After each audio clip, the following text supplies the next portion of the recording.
Yo, what's up mga kaibigan? Nalina tayo magkwentuhan. Si LeBron James ay patuloy na nagpapagaling sa kanyang sciatica injury at inaasahan na makakabalik siya sa Lakers sa gitna ng buwan na ito.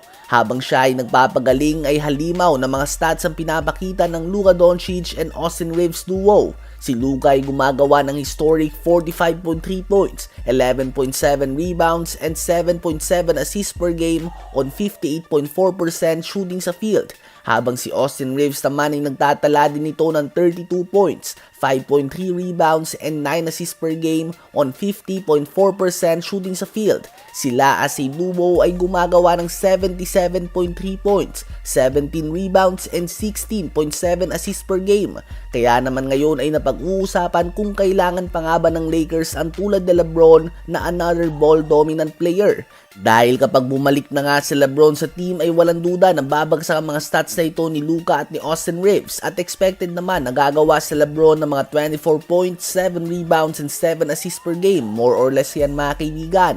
At napakatindi pa din nga ng mga stats na yan. Ganun pa man kung gagawin mo lang ang third option o kaya naman off-ball player si LeBron upang mapanatili ang pag-angat ng laro at pag-develop ni Austin Reeves ay may kita naman natin ang pagbagsak ng stats ng 4-time MVP.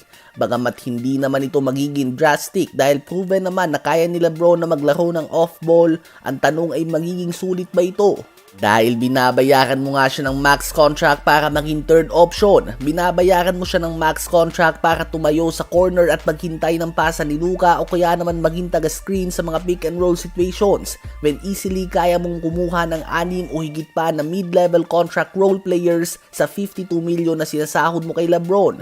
Minsan nga less is more dahil at the end of the day ay isa lang nga ang bola at mahirap magkaroon ng tatlong player na lahat kayang maging number 1 option sa isang opensa. Kayo ba mga kaibigan, sa palagay nyo ba ay dapat nang i-trade ng Lakers sa LeBron kapalit ang mga role players na magpapalalim ng kanilang lineup? O hintayin na lamang ang off-season kung saan magiging free agent na si LeBron kahit nang ibig sabihin nito ay posibleng masayang ang taon na ito para sa Lakers? Isama na din natin sa update na ito na kahit nagkaroon ng kanyang best game sa Mavs as a player si D'Angelo Russell scoring 31 points with 7 rebounds and 7 3-pointers, tinalo pa din nga sila ng Detroit Pistons sa score ng 122-110. 33 points, 10 rebounds si Jalen Duren on 13 of 16 shooting sa field, 21.6 rebounds and 18 assists, may kasama niya ng 3 steals and only 1 turnover ang ginawa ni Cade Cunningham, 18.6 rebounds din si Duncan Robinson at 15.7 rebounds si Ausar Thompson, habang si Cooper Flagg naman mga kaibigan ay nagtala ng 16 points, 8 rebounds and 4 assists, subalit 3 of 14 lamang nga siya sa field.